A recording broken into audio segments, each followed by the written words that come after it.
ಎಲ್ಲರಿಗೂ ನಮಸ್ಕಾರ ಫ್ರೆಂಡ್ಸ್. ನಮ್ಮಲ್ಲಿ ತುಂಬ ಜನ ಸ್ವಂತ ಮನೆ ಕಟ್ಕೊಳ್ಬೇಕು ಅಂತ ಲೈಫ್ ಪೂರ್ತಿ ಕಷ್ಟಪಟ್ಟು ದುಡಿತೀವಿ, ಮನೆಯನ್ನು ಕಟ್ತೀವಿ. ಆದರೆ ಮನೆ ಕಟ್ಟಿದ ಮೇಲೆ ಪ್ರತಿ ವರ್ಷ ನಾವು ಸರ್ಕಾರಕ್ಕೆ ಒಂದು ಬಿಲ್ ಕಟ್ಟಬೇಕಾಗುತ್ತೆ. ಅದೇ ಮನೆ ತೆರಿಗೆ ಅಥವಾ ಪ್ರಾಪರ್ಟಿ ಟ್ಯಾಕ್ಸ್ ಅಂತ.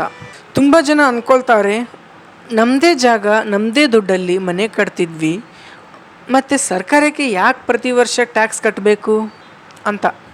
ಇನ್ನು ಕೆಲವರಿಗೆ ಈ ಮನೆ ತೆರಿಗೆ ಸರಿಯಾದ ಸಮಯಕ್ಕೆ ಕಟ್ಟದಿದ್ದರೆ ಏನಾಗುತ್ತೆ ಅನ್ನೋ ಚಿಂತೆ. ಸರ್ಕಾರ ನಮಗೆ ಏನು ಆಫರ್ ಕೊಡುತ್ತೆ ಅನ್ನೋದೇ ಗೊತ್ತಿರಲ್ಲ. ಇವತ್ತಿನ ವಿಡಿಯೋದಲ್ಲಿ ಮನೆ ತೆರಿಗೆ ಬಗ್ಗೆ ಪ್ರತಿಯೊಬ್ಬರಿಗೂ ಗೊತ್ತಿರಬೇಕಾದ ಪಕ್ಕಾ ಇನ್ಫಾರ್ಮೇಷನ್ ಅನ್ನು ಸಿಂಪಲ್ ಆಗಿ ತಿಳಿಸಿಕೊಡ್ತೀನಿ. ವಿಡಿಯೋನ ಮಿಸ್ ಮಾಡದೆ ಪೂರ್ತಿ ನೋಡಿ ಸ್ನೇಹಿತರೆ. ಫ್ರೆಂಡ್ಸ್, ಮೊದಲನೇದಾಗಿ ನಾವು ಈ ಮನೆ ತೆರಿಗೆಯನ್ನು ಸರ್ಕಾರಕ್ಕೆ ಯಾಕೆ ಕಟ್ಟಬೇಕು ಅಂದರೆ, ನಾವು ಇರೋ ಏರಿಯಾದಲ್ಲಿ ನಮಗೆ ಕುಡಿಯೋ ನೀರು ಬೇಕು, ಓಡಾಡೋಕ್ಕೆ ರಸ್ತೆ ಬೇಕು, ರಾತ್ರಿ ಹೊತ್ತು ಸ್ಟ್ರೀಟ್ ಲೈಟ್ ಬೇಕು, ಆಮೇಲೆ ಕಸ ತಗೊಳ್ಳೋಕ್ಕೆ ಗಾಡಿ ಬರಬೇಕು, ಹೌದಲ್ವಾ?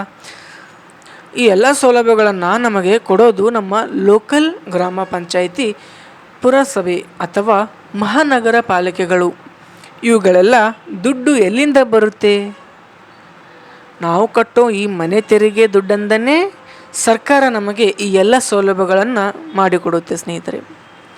ಅದಕ್ಕೆ ನಾವು ಜವಾಬ್ದಾರಿಯುತ ನಾಗರಿಕರಾಗಿ ಪ್ರತಿ ವರ್ಷ ತಪ್ಪದೆ ಮನೆ ತೆರಿಗೆಯನ್ನು ಕಟ್ಟಬೇಕು ಸ್ನೇಹಿತರೆ.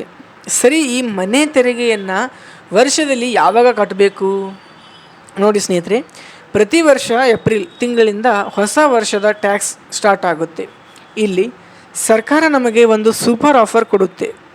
ಏನಪ್ಪ ಅಂದರೆ, ನೀವು ವರ್ಷದ ಆರಂಭದಲ್ಲೇ ಅಂದರೆ ಏಪ್ರಿಲ್ ಅಥವಾ ಮೇ ತಿಂಗಳ ಒಳಗೆ ನಿಮ್ಮ ಮನೆ ತೆರಿಗೆಯನ್ನು ಕಟ್ಟಿಬಿಟ್ರೆ ಸರ್ಕಾರ ನಿಮಗೆ ಒಟ್ಟು ಅಮೌಂಟ್ನಲ್ಲಿ 5% ರಿಯಾಯಿತಿ ಅಂದರೆ ಡಿಸ್ಕೌಂಟ್ ಕೊಡುತ್ತೆ.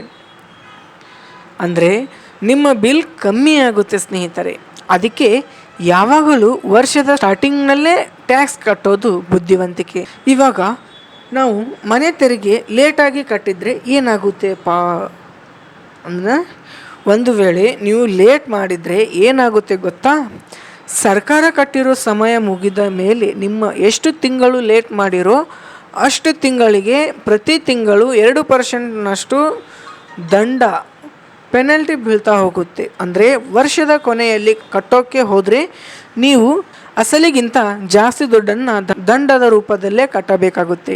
ಇನ್ನು ತುಂಬ ವರ್ಷದಿಂದ ಮನೆ ತೆರಿಗೆ ಕಟ್ಟದೆ ಹಾಗೆ ಬಿಟ್ಟರೆ ನಿಮ್ಮ ಹೆಸರಿಗೆ ಯಾವುದೇ ಸರ್ಕಾರಿ ಸೌಲಭ್ಯಗಳು ಸಿಗಲ್ಲ. ಮುಂದೆ ಎಂದಾದರೂ ನೀವು ಆ ಮನೆ ಅಥವಾ ಸೈಟನ್ನು ಮಾರಾಟ ಮಾಡಬೇಕು ಅಂದ್ಕೊಂಡಾಗ ಅಥವಾ ಬ್ಯಾಂಕಿನಲ್ಲಿ ಲೋನ್ ತಗೋಬೇಕು ಅಂದ್ಕೊಂಡಾಗ ಈ ಹಳೆ ಟ್ಯಾಕ್ಸ್ ಬಿಲ್ ಕ್ಲಿಯರ್ ಇಲ್ಲದಿದ್ದರೆ ಬಿಡಿಗಾಸು ಲೋನ್ ಸಿಗಲ್ಲ, ಪ್ರಾಪರ್ಟಿನೂ ರಿಜಿಸ್ಟ್ರೇಷನ್ ಆಗಲ್ಲ. ನೆನ್ಪಿಟ್ಕೊಳ್ಳಿ, ಮನೆ ತೆರಿಗೆ ಅನ್ನೋದು ನಿಮ್ಮ ಪ್ರಾಪರ್ಟಿಗೆ ಇರೋ ಅತಿ ದೊಡ್ಡ ಲೀಗಲ್ ಪ್ರೂಫ್ ಸ್ನೇಹಿತರೆ. ಸೊ ಫ್ರೆಂಡ್ಸ್, ನೋಡಿದ್ರಲ್ಲ, ಮನೆ ತೆರಿಗೆ ಕಟ್ಟೋದು ಬರೀ ಸರ್ಕಾರದ ನಿಯಮಗಳಷ್ಟೇ ಅಲ್ಲ, ನಮ್ಮ ಆಸ್ತಿಯ ರಕ್ಷಣೆಗೂ ಇದು ತುಂಬ ಮುಖ್ಯ. ನಿಮ್ಮ ಮನೆ ತೆರಿಗೆ ಬಾಕಿ ಇದ್ದರೆ ಇವತ್ತೇ ಹೋಗಿ ಕ್ಲಿಯರ್ ಮಾಡ್ಕೊಳ್ಳಿ ಸ್ನೇಹಿತರೆ. ಈ ಮಾಹಿತಿಯನ್ನು ನಿಮಗೆ ಉಪಯುಕ್ತ ಅನಿಸಿದರೆ ದಯವಿಟ್ಟು ಈ ಒಂದು ವಿಡಿಯೋನ ನಿಮ್ಮ ಫ್ರೆಂಡ್ಸ್ಗೆ ಅಥವಾ ನಿಮ್ಮ ವಾಟ್ಸಪ್ ಗ್ರೂಪ್ಗಳಿಗೆ ಶೇರ್ ಮಾಡಿ, ಎಲ್ಲರಿಗೂ ತಲುಪಿಸಿ. ಹಾಗೆ ನಮ್ಮ ವಿಡಿಯೋಗೊಂದು ಲೈಕ್ ಕೊಟ್ಟು ಕೆಳಗೊಂದು ಕೆಂಪು ಬಟನನ್ನು ಒತ್ತಿ ಚಾನಲ್ ಸಬ್ಸ್ಕ್ರೈಬ್ ಆಗೋದನ್ನು ಖಂಡಿತ ಮರಿಬೇಡಿ. ಮುಂದಿನ ವಿಡಿಯೋದಲ್ಲಿ ಮತ್ತೊಂದು ಮಾಹಿತಿಯೊಂದಿಗೆ ಸಿಗೋಣ.